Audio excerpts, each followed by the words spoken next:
நேற்று கூட ஒரு நியூஸ் ஒன்று பார்த்தேன், கவின்ங்கிற ஒரு கொலை செய்யப்பட்ட சம்மந்தமா. ஏன் அந்த பையன் எப்படி படிக்க வேண்டிய பையன், எப்படி படிச்ச பையன், எவ்வளவு கஷ்டப்பட்டு உத்தியோகத்துக்கு போன பையன், இவங்களை குறை சொல்ல முடியுமா, அவங்களை குறை சொல்ல முடியுமா? யாரையும் சொல்ல முடியாது. அந்த துர்மரணத்திற்கு ஒரே காரணம் காதல் என்று சொல்லப்படும் அந்த கொடிய செயல் தான். காதல் கொடிய செயல் இல்லை.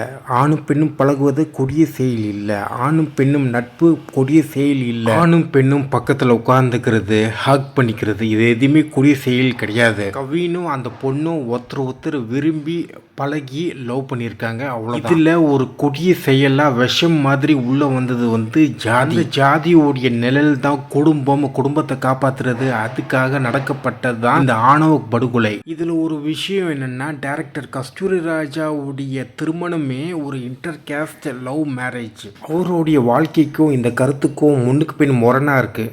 இந்த கவின் படுகொலை பார்த்திங்கன்னா ஒரு ஜாதி ரீதியான நடக்கப்பட்ட ஒரு மோசமான ஒரு குரூவலான ஒரு படுகொலை. இதுக்கு பார்த்திங்கன்னா காதல் இல்லை வேற ஒரு காரணம் எதுவுமே நீங்கள் சொல்ல முடியாது. அது காரணம் ஜாதி, இந்த கேவலமான ஒரு ஜாதி தான்.